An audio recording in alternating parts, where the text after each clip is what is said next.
السلام عليكم ورحمة الله تعالى وبركاته. الحمد لله. அன்புக்கும் இணையத்திற்கும் உரிய அல்லாஹுவின் நல்லடியார்களே, அருமை சகோதரர்களே, அல்லாஹுடைய அளப்பெரும் கருணையினால் நாள்தோறும் சில நல்ல விஷயங்களை அறிந்து வருகின்றோம். இந்த அடிப்படையிலே அரஃபாவுடைய நாள் என்றால் என்ன? துல்ஹஜ் மாதத்தினுடைய 9க்கு ஏன் அரஃபாவுடைய நாள் என்பதாக பெயர் வைத்தார்கள் என்ற விளக்கம் உங்களுக்கு நேற்றைய தினம் சொல்லப்பட்டது. அது மட்டுமல்ல, அந்த அரஃபாவுடைய நாள் என்பது அல்லாஹ்வுடைய அருள் இறங்குகிற நாள் என்பதாகவும், அதுபோன்று ஷைத்தான் ஒப்பாரி வைத்து அழுகின்ற நாளாக இருக்கிறது என்ற விளக்கங்கள் எல்லாம் உங்களுக்கு நேற்றைய தினம் சொல்லப்பட்டது. இன்றைய தினம் அரஃபாவுடைய நாள் அன்று நாம் செய்ய வேண்டிய 3 வகையான வணக்கங்களை பற்றி சொல்லப்படுகிறது. முதலாவது வணக்கம் என்னவென்றால், அந்த நாளையிலே அதிகமாக துஆ செய்ய வேண்டும். இரண்டாவது வணக்கம், 4ஆம் கலிமாவான லா இலாஹ இல்லல்லாஹ் வஹதஹு லா ஷரீக லஹு லஹுல் முல்கு வ லஹுல் ஹம்து வ ஹுவ அலா குல்லி ஷைஇன் கதீர், இதை அதிகமாக ஓதி வர வேண்டும். இந்த 2 விஷயங்களும் ஒரே ஹதீஸிலே பதிவு செய்யப்பட்டிருக்கிறது. அப்துல்லாஹ் உமர் ரலியல்லாஹு அன்ஹு அறிவிக்கிறார்கள், திருமதியிலே வருகிறது, அண்ணன் நபி ஸல்லல்லாஹு அலைஹி வஸல்லம் قال, பெருமானார் ஸல்லல்லாஹு அலைஹி வஸல்லம் சொன்னார்கள், خير الدعاء دعاء يوم அரஃபா, துஆக்களிலே சிறந்தது அரஃபாவுடைய நாளன்று செய்கின்ற துஆ என்பதாக பெருமானார் ஸல்லல்லாஹு அலைஹி வஸல்லம் சொன்னார்கள். அதனால வரக்கூடிய வெள்ளிக்கிழமை அரஃபாவுடைய நாளாக இருக்கிறது. அந்த நாளையிலே நாம் அதிகமாக அல்லாஹ்விடத்திலே துஆ செய்ய வேண்டும். உலகத்தில் வாழுகிற எல்லா மக்களுக்காக வேண்டியும், குறிப்பாக முஸ்லிம் மக்களுக்காக, சிறுபான்மை மக்களுக்காக, அதிலும் குறிப்பாக பலஸ்தீன் மக்களுக்காக நாம் நிறைய துஆ செய்ய வேண்டும். இஸ்ரேல் ராணுவம் அங்கு செய்யக்கூடிய அநியாயங்கள், அக்கிரமங்களை நாம் பார்க்கின்றோம். மக்கள் தங்கியிருக்கின்ற அகதிகள் முகாம்கள் மீது குண்டு வீசுகிறார்கள், மருத்துவமனைகளை அழித்து விட்டார்கள். அதனால் அந்த மக்கள் வந்துட்டு பசியிலேயுமே பட்டியலிலேயுமே வாழுகிறார்கள். அவர்களுக்காக நம்மால் நேரடியாக எந்த உதவியும் செய்ய முடியாவிட்டாலும் கூட நாம் துஆ செய்யும் நேரத்தில் அல்லாஹ் தஆலா மிகப்பெரிய மாற்றத்தை ஏற்படுத்துவார். 2 வாரங்களுக்கு முன்னால் நான் உங்களுக்கு துஆவை பற்றிய சில செய்திகளை நாம் சொல்லி இருக்கிறேன். துஆ என்பது அற்புதமான சக்தி படைத்தது. சொல்ற நேரத்தில் ஒருவருக்கு வரலாறு ஞாபகம் வருகின்றது. சவுதியிலே நடந்த ஒரு நிகழ்வை சமூக வலைதளங்களிலே பதிவு செய்திருந்தார்கள். ஒரு பெரிய செல்வந்தர், ஒரு பெரிய அரபு ஷேக் செல்வந்தர் இரவிலே உறங்குகின்றார். உறக்கம் வராமல் உருண்டு புரண்டு படுத்துக் கொண்டே கிடக்கிறார். அதிகமான நேரம், நீண்ட நேரங்கள் ஆகியும் கூட அவருக்கு தூக்கம் வரவில்லை. யோசித்து பார்க்கிறார், நமக்கு எந்த பிரச்சனையும் இல்லை, நம்ம எதையும் பெருசா யோசிக்கவே இல்லை, ஏன் நமக்கு தூக்கம் வரல? சில நேரங்களில் அப்படி இருக்கும், பெருசா நமக்கு எந்த பிரச்சனையும் இருக்காது, ஆனா படுத்தா தூக்கம் வராது, உருண்டுகிட்டே கிடக்கும். சில நேரங்கள் அப்படி இருக்கும். ஒரு அறிஞர் இப்படி எழுதியிருந்தார், உன்னை சுற்றி 1000 பிரச்சனைகள், ஆனால் உன் உள்ளம் அமைதியாக இருக்குமானால் அது இறைவன் உனக்கு கொடுத்த வரம் என்பதாக எழுதியிருந்தார். நிறைய பிரச்சனை இருக்கு, ஆனா அதை பத்தி பெருசா ஃபீல் பண்ண மாட்டோம். சரி வா பார்த்துக்கலாம், எத்தனையோ பிரச்சனையை நம்ம கடந்து வரத்தான் செய்யலாம், இது என்ன பெரிய விஷயம், எல்லாம் கடந்து போகும், இதுதான் வாழ்க்கையின் தத்துவம். என்ன செய்யுது, நம்ம நிறைய பிரச்சனை இருக்கு, ஆனா நம்ம ரிலாக்ஸா இருக்கோம், நம்ம வேலையை பார்த்துட்டு போயிட்டே இருக்கோம், அது இறைவன் கொடுத்த வரம். அதே போன்று உனக்கு பெரிய பிரச்சனையெல்லாம் இல்லை, ஆனா அவருடைய உள்ளம் அமைதி இல்லாமல் இருக்கிறது என்றால் அது இறைவனுக்கு கொடுத்த சாபம் என்பதாக எழுதினார். சிலருக்கு பெரிய பிரச்சனை இருக்காது, ஆனா எப்பவுமே பாத்தீங்கன்னா சோகமாவே இருக்கும்.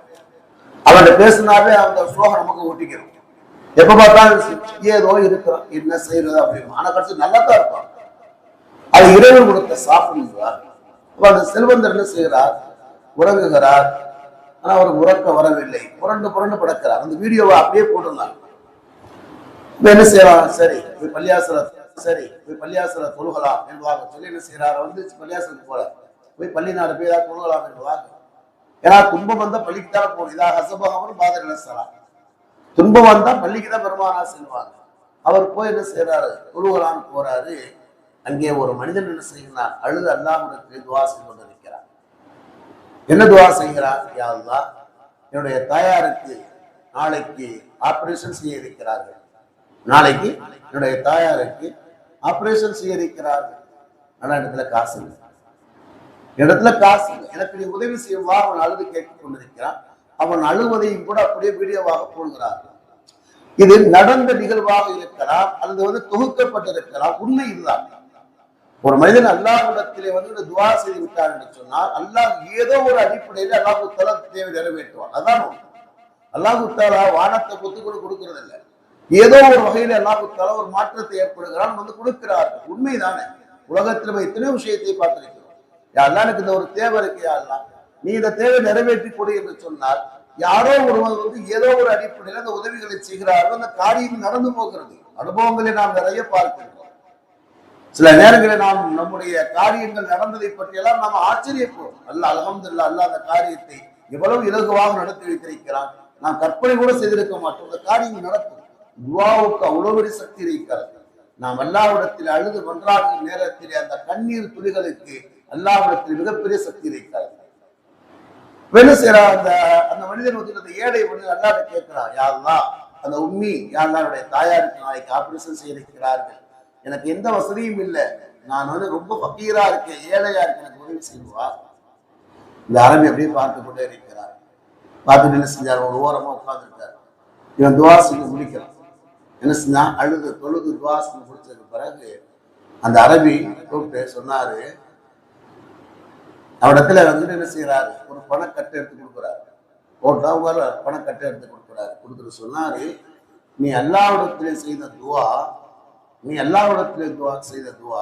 அல்லாஹ் அதை எப்படி ஏற்றுக்கொண்டு உனக்கு உதவி செய்திருக்கிறார் என்று சொன்னால், எனக்கு எந்த பிரச்சனையும் இல்லை. ஆனா படுத்து தூக்கம் இல்லை. நீண்ட நேரமாக நான் படுத்து உருண்டு புரளுகிறேன், எனக்கு தூக்கம் இல்லை. சரி, பள்ளிக்கு வராமல் வருகிற நேரத்திலே தான் நான் இந்த காட்சியை கண்டேன். அப்ப அல்லாஹ் உனக்கு உதவி செய்வதற்காக வேண்டி என்னுடைய நித்திரையை நீக்கிவிட்டு அல்லாஹ் என்னை இந்த பள்ளிக்கு வர வைத்திருக்கிறார். அதனால என்ன செய்ய, போய் நாளைக்கு நல்லபடி ஆபரேஷனை பண்ணு சொல்லி என்ன செய்ய, பணக்கட்டை கொடுத்தாரு. பணக்கட்டை கொடுத்ததுக்கு பிறகு அவருடைய விசிட்டிங் கார்டு கொடுத்தார். அதுல ஹைலைட்டான விஷயம் தெரியுமா, உதவி செய்கிறார் என்பது மட்டுமல்ல, இன்னைக்கு இந்த மனிதனிடத்தில் இரண்டாவது ஒரு பண்பு இருக்கிறது. தொழுது துஆ செய்யணும், அல்லாஹ் தருவான் என்பது ஒரு பாடம். இன்னொரு பாடம் ஒருத்தவங்க நமக்கு உதவி செய்யறாங்கன்னு தெரிஞ்சாவே போதும், அவனை திவாலாக்கிறாங்க. இது மனிதன் நமக்கு உதவி செய்யறாங்கன்னு தெரிஞ்சா போதும், அடுத்து அந்த மக்களிடத்துல போய் என்ன செய்யறது, தொல்லைக்கு மேல தொல்லையை கொடுத்து அவனுக்கு சிரமத்தை உண்டாக்கி விடுகிறார். சரியா? ஆனா அதே நேரத்துல பாத்தீங்கன்னா அந்த அரபி ஒரு விசிட்டிங் கார்டு கொடுப்பார். கொடுத்து உங்களுக்கு எப்ப பணம் தேவையினால் எனக்கு போன் பண்ணி இருப்பதாக, இந்த நம்பர்ல போன் பண்ணி இருப்பதா. அதுக்கு அந்த ஏழை மனிதன் சொல்லுவார், உங்க விசிட்டிங் கார்டு எனக்கு தேவையில்லை. எனக்கு எப்போது உதவி கேட்டாலும் கூட இப்போது கேட்டது மாதிரி நான் அல்லாஹ்விடத்திலே கேட்பேன். அல்லாஹ்விட கேட்பேன். அல்லாஹ் நாடினால் உங்களை கொண்டு அல்லாஹ் உதவி செய்வான், இல்லை என்றால் யாராவது ஒருவரை கொண்டு அல்லாஹ் எனக்கு உதவி செய்வான். முஸ்லிம் கார்டு வேண்டாம் சொன்னேன், அவர் அதை மறுத்து விடுகிறார். இப்ப எதுக்கு சொல்ல வரேன் என்று சொன்னா, நமக்கு தேவைக்கு அல்லாஹ்விடத்திலே கேட்க வேண்டும் என்பது மட்டுமல்ல, ஒருவர் நமக்கு உதவி செய்வதாகவே அட்வான்ஸாக வந்தாலும் கூட வேணாங்க, பாத்துக்கிறோம் என்பதாக நாம் சொல்லக்கூடிய பண்பு இருக்கிறமே தவிர, ஒருத்தர் உதவி செய்கிறாருங்கிறதுக்காக வேண்டி அவரிடத்திலே நாம் அடிக்கடி தொடர்பு கொண்டு உதவியை பெறக்கூடிய மக்களாக கூட நாம் ஆகிவிடக் கூடாது. எதுக்கு சொல்ல வரேன் அப்படின்னா, துஆவுக்கு மிகப்பெரிய சக்தி இருக்கிறது. பெருமானா சொல்வாங்க, மன் நஸரத் பி ஃபாகத்துல் ஃபஅன்ஸலஹா பில்லாஹி, யார் ஒரு மனிதனுக்கு ஒரு தேவை ஏற்படுகிறது, அந்த தேவையை அவன் அல்லாஹ்விடத்திலே முறையிடுகிறான் என்று சொன்னால், முதல்ல பெருமானா சொல்லுவாங்க, ஒரு மனிதனுக்கு ஒரு தேவை ஏற்பட்டது, அவன் மனிதனிடத்தில் முறையிடுகிறார் என்று சொன்னால் அந்த தேவை நிறைவு செய்யப்படாது என்பதாக பெருமானா சொன்னார். அதுக்கு அர்த்தம் என்னவென்று சொன்னால், ஒன்று அந்த நேரத்திலே ஒரு மறுப்பார், அல்லது சில தடவை உதவி செய்து விட்டாலும் கூட சில தடவைக்கு மேல் அவர் உதவி செய்ய முடியாத அவர் மனிதன் தானே. அவர் உதவி செய்ய எவ்வளவு உதவி செய்வார்? ஒண்ணு உதவி செய்யற அளவுக்கு அவர்கிட்ட மனசு இருக்கு, அந்த படம் இருக்காது. என்ன சொல்லுவாரு, என்னடா தொடர்பு ரொம்ப தப்பாக போச்சுவாங்க, 4 தடவை உதவி செய்ய சொல்லுவாரு, இல்லைங்க நமக்கெல்லாம் வாய்ப்புகள் இருக்காது, அடுத்த வேற ஆளை பார்த்துக்க சொல்லி விடுவார். அதைத்தான் பெருமானா சொல்வார்கள், நிரந்தரமாக உன்னுடைய தேவை நிறைவு செய்யப்படாது. அதே நேரத்தில் ஒரு மனிதனுடைய வாழ்க்கையில தேவை ஏற்படுகிறது, அவன் அல்லாஹ்விடத்தில் முறையிட்டான் என்று சொன்னால் அல்லாஹ் தாலா உடனடியாக தாமதமாகவோ அல்லாஹ் நிறைவு செய்வார். தாமதமாக அல்லாஹ் உதவி செய்கிறார் அப்படின்னா அல்லாஹ்னால முடியாது என்பது அர்த்தம் அல்ல. எப்போது அவனுக்கு உதவி செய்வது நன்மை என்பது அல்லாஹ் தாலா நாடுகிறான், உதவி செய்கிறார். சில நேரங்களிலே அல்லாஹ் தாலா வந்து என்ன செய்கிறார், கேட்டதை உடனே கொடுப்பார். சில நேரத்தில் அல்லாஹ் தாலா தாமதமாக கொடுப்பார். அந்த தாமதமாக கொடுப்பதிலே கூட ஒரு நன்மை இருக்கிறது. தாமதமாக கொடுப்பதிலே ஒன்று நம்முடைய பொறுமையை எல்லாம் சோதிக்கலாம், எந்த அளவுக்கு அவர் பொறுமையாக இருக்கிறார், ஒரு ஈடுபாடாக இருக்கிறார் என்று சோதிக்கலாம். சில நேரத்திலே தாமதமாக கொடுப்பதுதான் நமக்கு நன்மையாக இருக்கிறார். என்னுடைய குடும்பத்தில் நடந்த ஒரு நிகழ்வு, திருமணமாகி ஒருவருக்கு என்ன செய்யறது, 1 வருஷமா குழந்தை இல்லை. குழந்தைக்காக விரும்பி பார்க்கிறாங்க, குழந்தைக்காக போய் பார்க்கிறாங்க. இவங்களும் நிறைய வந்து துவா செய்யறாங்க, என்ன செய்யறாங்க சொல்றாங்க. 1 வருஷமா குழந்தை இல்லை. குழந்தைக்காக விரும்பி பார்க்கிற நேரத்துல அப்போதான் அந்த டாக்டர் சொன்னாரு, குழந்தை பெறலையே, குழந்தை தங்களையே பெறலையேன்னு சொல்லி நீங்க கவலைப்படுறீங்க, குழந்தை பெறாமல் இருந்தது கூட பாக்கியம் தான். இந்த பொண்ணு வந்து குழந்தை பெற்றிருந்துச்சு அப்படியே இறந்து போயிருக்கு. ஏன்னா அந்த பிள்ளைக்கு ஹார்ட்ல பிரச்சனை இருக்கு. நடந்த நிகழ்வு, குழந்தை பெற்றிருந்தால இறந்திருப்பாங்க. என்று சொன்னால் நார்மல் டெலிவரியில வந்துட்டு அவங்க செய்யறது முக்கிய அந்த குழந்தையை பெருகிற நேரத்துல இவளுக்கு இருக்கிற 3 வாழ்வு 2 வாழ்வு அவுட்டு. இதை நான் சொல்லக்கூடியது வந்துட்டு ஒரு 27-28 வருஷத்துக்கு முன்னாடி நடந்த நிகழ்வு. அது அந்த நேரத்துல அவ்வளவு டெக்னாலஜி தான் இல்லை. அவன் என்ன செய்யணும்னா, குழந்தை நேரம் பெற்றிருந்தாலும் இறந்திருப்பா. ஏன்னா குழந்தைய முக்கிய பெறுகிற நேரத்துல அந்த அளவுக்கு சக்தி இல்லை. போய் என்ன செஞ்சா இறந்திருப்பா. குழந்தையை கொடுக்காம இருந்தது கூட நல்லது. நீங்க வந்து கடவுளுக்கு நன்றி செய்யுங்க. முதல்ல இவருக்கு ஹார்ட்ல ப்ராப்ளம் இருக்கு, அந்த ஹார்ட்ல ப்ராப்ளத்தை சரி பண்ணிட்டு டெலிவரிக்கான ஏற்பாடுகளை பாருங்க, குழந்தை பெறுவதற்கான முயற்சி பாருங்க. குழந்தை பெறுகிற நேரத்துல கூட நார்மலுக்கு ட்ரை பண்ணாதீங்க. எப்ப வந்துட்டு 10வது மாசம் ஆரம்பிச்சுட்டோ போய் ஆபரேஷன் பண்ணி குழந்தை எடுத்துருங்க அப்படின்னு சொன்னாங்க. நடந்த நிகழ்வு.